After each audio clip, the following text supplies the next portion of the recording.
Islamic Research Center. بسم اللہ الرحمن الرحیم. محترم سامعین و ناظرین، پہلی امتوں کی دین میں تحریف کا جو سبب بنا ہے وہ ان کا اپنی طرف سے دین میں اضافہ کرنا تھا.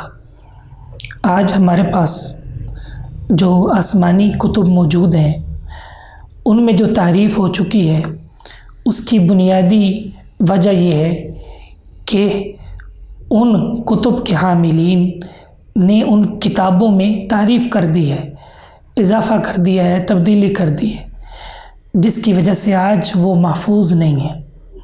لیکن الحمدللہ اسلام ایسا دین ہے کہ اللہ نے اس کو مکمل محفوظ کیا ہے. اللہ نے اس کی حفاظت کا ذمہ لیا ہے اور قرآن و سنت مکمل طور پر محفوظ ہے.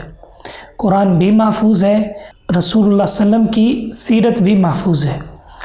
حتیٰ کہ رسول اللہ صلی اللہ علیہ وسلم اگر مسکرائے تو آپ کی مسکراہٹ بھی محفوظ، آپ روئے آپ کا رونا بھی محفوظ، آپ غصے میں آئے تو آپ کا غصہ بھی محفوظ، آپ نے کسی پر شفقت کی تو آپ کی شفقت بھی محفوظ، آپ نے رات کے اندھیرے میں اللہ رب العزت کو پکارا، دعا مانگی تو وہ رات کی تاریکیوں میں کیا ہوا عمل بھی اللہ نے محفوظ کر دیا.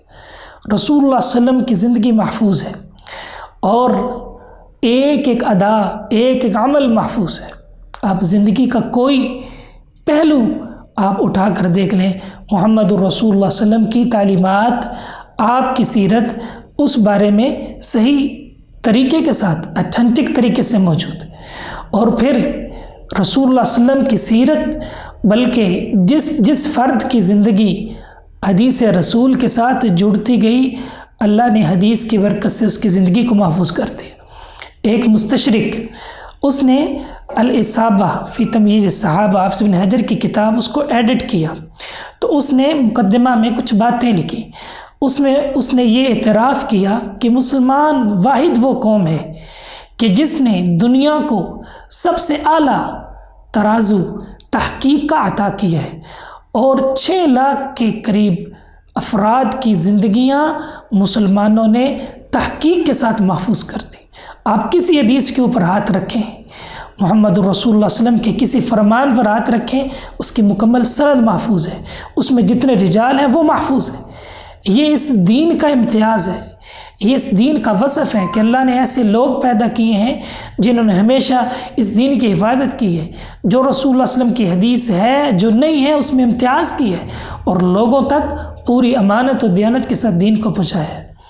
محترم سامعین و ناظرین، جہاں مارکیٹ میں 1 نمبر چیز ہوتی ہے وہاں 2 نمبر بھی ہوتی ہے، لیکن لوگ اس کی پہچان کر لیتے ہیں، ان کے پاس عقل و شعور ہوتے ہیں.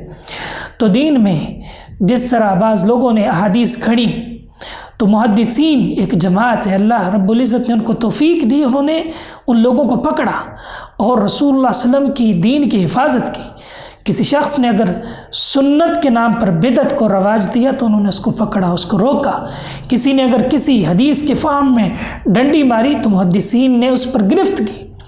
تو آج جس موضوع پر گفتگو کرنی ہے وہ یہ ہے کہ بدعت کیا چیز ہے اور جو لوگ دین میں خرابی کرتے ہیں اس کا کیا نقصان ہے. یاد رکھیے، بدعت کا معنی یہ ہے کہ وہ عمل، وہ فعل جو رسول اللہ صلی اللہ علیہ وسلم کے زمانہ میں نہ ہو، صحابہ کے زمانہ میں نہ ہو، اس کو بعد میں ایجاد کر لیا جائے اور اس عمل کے ذریعے سے اللہ رب العزت سے اجر و ثواب کی امید رکھی جائے، اللہ کا تقرب تلاش کیا جائے. اس کو بدعت کہتے ہیں. علامہ عینی نے، علامہ شاطبی نے، علامہ طیبی رحمہ اللہ نے اس کی متعدد تعریفات کی ہیں.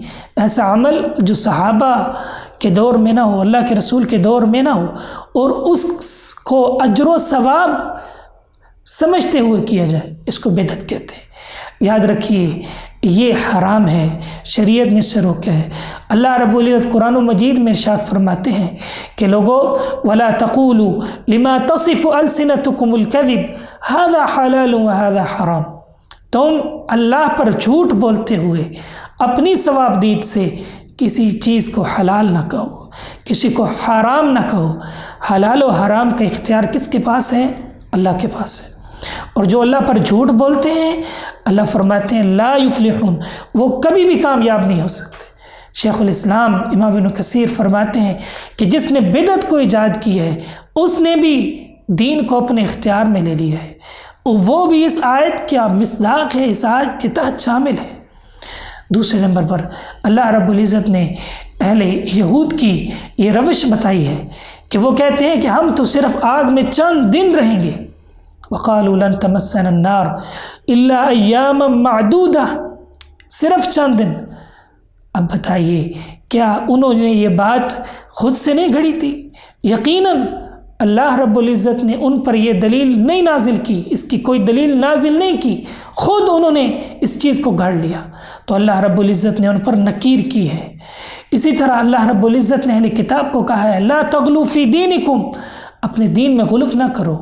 جو بدعت ہوتی ہے اس میں بھی غلو ہوتا ہے، محبت میں آ کر انسان کسی چیز کو اچھا سمجھتا ہے اور پھر اس کو اجر و ثواب کی خاطر اس کو کرنا شروع کر دیتا ہے، تو یہ غلو ہے دین میں، اللہ اور اس کے رسول سے آگے بڑھنا ہے اور یہ حرام ہے۔ اسی طرح محمد رسول اللہ صلی اللہ علیہ وسلم نے بار بار تلقین کی، فرمایا کل بدعت ضلالہ، ہر بدعت گمراہی ہے۔ آپ نے کلو کا لفظ بول کر بدعت کے تمام چور دروازے بند کر دی۔ کوئی بدعت جائز نہیں ہے، کوئی حسن نہیں ہے، کوئی صحیح نہیں ہے، ساری بدعتیں جتنی بھی بدعات ہیں جس کو بدعت کہا جاتا ہے وہ گمراہی ہے۔ اور دوسری جگہ پر رسول اللہ صلی اللہ علیہ وسلم نے فرمایا لوگو ایاکم بمحدثات الامور، تم دین میں نئے نئے کام ایجاد کرنے سے بچو، نئے نئے افعال جنہیں اجر و ثواب سمجھ کر کیا جاتا ہے ان سے بچو۔ یہ محمد رسول اللہ صلی اللہ علیہ وسلم کی تعلیم ہے۔ اسی طرح صحابہ اکرام نے بھی گاہے بگاہے اس پر نکیر کی ہے، روکا ہے۔ ایک شخص نے عبداللہ بن عمر رضی اللہ تعالی عنہما کے پہلو میں چھینک ماری اور اس نے کہا الحمدللہ والسلام علی رسول اللہ، اللہ کی تعریف اور محمد رسول اللہ صلی اللہ علیہ وسلم پر سلامتی ہو۔ سیدنا عبداللہ بن عمر رضی اللہ تعالی عنہما نے فوراً اس کی اصلاح کی، فرمایا میں بھی اللہ کے رسول صلی اللہ علیہ وسلم پر سلام پڑھنے کا قائل ہوں، لیکن اس موقع پر رسول اللہ صلی اللہ علیہ وسلم کی یہ تعلیم نہیں ہے، بلکہ اس موقع پر آپ نے ہمیں یہ تعلیم دی ہے کہ صرف تم کیا کہو الحمدللہ علی کل حال۔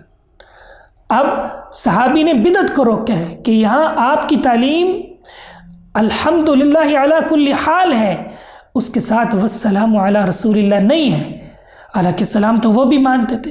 اس کا معنی یہ ہے کہ رسول اللہ صلی اللہ علیہ وسلم نماز کے بعد، فرضی نمازوں کے بعد اللہ اکبر کہا کرتے تھے۔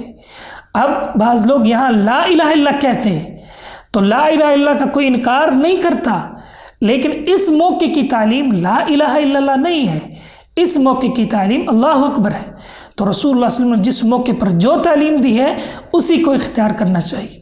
اسی طرح ایک اور حدیث ہے، رسول اللہ صلی اللہ علیہ وسلم کے پاس، آپ کی زوجہ کے پاس وہ 3 شخص آئے تھے کہ آپ ہمیں اپنی عبادات کے معمول بتائیے، تو انہوں نے بتایا، تو ایک نے کہا میں شادی نہیں کروں گا، دوسرے نے کہا میں ساری رات نماز پڑھوں گا، تیسرے نے کہا کہ میں ہر روز روزہ رکھوں گا، کبھی چھوڑوں گا نہیں۔ تو محمد رسول اللہ صلی اللہ علیہ وسلم نے ان سے کیا فرمایا تھا؟ ڈانٹا تھا، فرمایا میں تم میں سے سب سے زیادہ اللہ سے ڈرنے والا ہوں، سب سے زیادہ اللہ سے ڈرنے والا ہوں، میں روزہ چھوڑتا بھی ہوں، روزہ رکھتا بھی ہوں، میں نے شادیاں بھی کی ہوئی ہیں، میں سوتا بھی ہوں اور قیام بھی کرتا ہوں۔ فمن رغب عن سنتی، جو میری سنت سے انحراف کرے گا فلیس منی، وہ میرے طریقے پر نہیں، آپ نے روکا ہے۔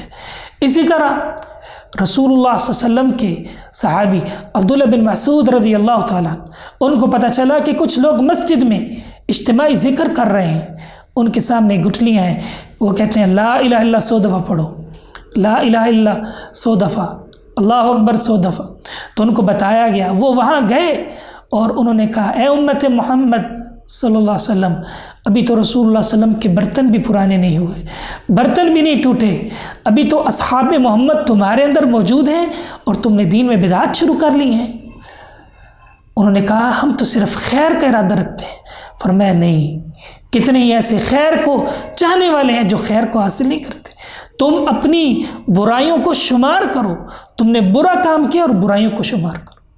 اسی طرح سعید بن مسیب رحمہ اللہ، انہوں نے ایک شخص کو دیکھا فجر کی اذان کے بعد وہ نوافل پڑھ رہے ہیں، تو انہوں نے ڈانٹا اور کہا کہ اللہ رب العزت تجھے سزا دیں گے۔ انہوں نے دیکھا کہ ایک شخص فجر کی اذان ہو گئی ہے، سنتوں کے علاوہ وہ نوافل پڑھ رہے ہیں، تو انہوں نے کہا اللہ تجھے عذاب دے گا۔ اس نے سوال کیا کہ اے سعید، کیا اللہ مجھے نماز پڑھنے پر عذاب دے گا؟ فرمایا نہیں، ولیکن یعذبک علی خلاف السنتی، تجھے اللہ رب العزت محمد الرسول اللہ صلی اللہ علیہ وسلم کی سنت کی مخالفت کی وجہ سے عذاب دے گا، اس بدعت کو اختیار کرنے کی وجہ سے اللہ تجھے عذاب دے گا۔ فَلْيَحْذَرِ الَّذِينَ يُخَالِفُونَ عَنْ أَمْرِهِ، جو رسول اللہ صلی اللہ علیہ وسلم کے حکم کی مخالفت کرتے ہیں انہیں اللہ سے ڈر جانا چاہیے، کہیں ان کو عذاب نہ پہنچ جائے، کہیں انہیں کوئی فتنہ نہ پہنچ جائے۔ تو یہ اس کی خرابی ہے بدعت کی، اور بدعت یہ اتنا خطرناک عمل ہے۔ عبداللہ بن عباس رضی اللہ تعالیٰ عنہ، انہوں نے دیکھا کہ لوگوں نے تلبیہ چھوڑ دیا حج کے موقع پر اور اللہ اکبر کہنا شروع کر دیا، تو انہوں نے کہا تعجب ہے لوگوں پر تعجب ہے کہ سنت جو ہے وہ تلبیہ ہے، وہ اللہ اکبر کہنا شروع کر دیا انہوں نے۔ اور پھر بتایا کہ شیطان انسان پر گناہ کی طرف سے حملہ کرتا ہے، گناہ کے راستے سے آتا ہے، جب گناہ سے وہ بچ جاتا ہے، نیک ہوتا ہے، متقی، تو پھر شیطان اس کو بدعات پہ لگاتا ہے، کہتا ہے کر لو، اچھا کام ہے، ثواب کا کام ہے، تمہیں اجر ملے گا، اور یوں انسان شیطان کے ہتھ کنڈے میں آ جاتا ہے۔ اور یہ بدعت اس قدر خطرناک ہے، امام سفیان فرماتے ہیں کہ گناہ سے انسان توبہ کر لیتا ہے، لیکن بدعت سے انسان توبہ نہیں کرتا، کیونکہ وہ اگر اس کو گناہ سمجھے گا تو توبہ کرے گا نا، وہ تو اس کو نیکی سمجھ رہے ہیں، تو اس لیے وہ پھر توبہ نہیں کرتا۔ نتیجہ یہ نکلتا ہے کہ وہ گمراہی پر فوت ہوتا ہے، گمراہی پر فوت۔ رسول اللہ صلی اللہ علیہ وسلم نے فرمایا سحقاً، ان کے لیے ہلاکت ہے، ان کے لیے دوری ہے، ان کو دور لے جاؤ۔ حوض کوثر فرمائیں گے کہ ان کو جنہوں نے میرے بعد میرے دین کو بدل دیا۔ تو شیطان وہ گناہ کروانے کے بعد پھر بھی انسان کو اللہ توفیق دے دیتا ہے، اسے ندامت ہوتی ہے، وہ توبہ کر لیتا ہے، اللہ راضی ہو جاتا ہے، شیطان کی ساری محنت ضائع ہو جاتی ہے۔ لیکن بدعت میں شیطان کو تسلی ہوتی ہے کہ یہ شخص کہیں بھی نہیں جائے گا، اسی پر قائم رہے گا۔ تو اس لیے ضروری ہے کہ ہم اپنے دامن کو بدعات سے بچائیں، سنتوں کو عام کریں، سنتوں کو فروغ دیں۔ اللہ ہمیں سنتوں کو عام کرنے کی، عمل کرنے کی توفیق عطا فرمائے۔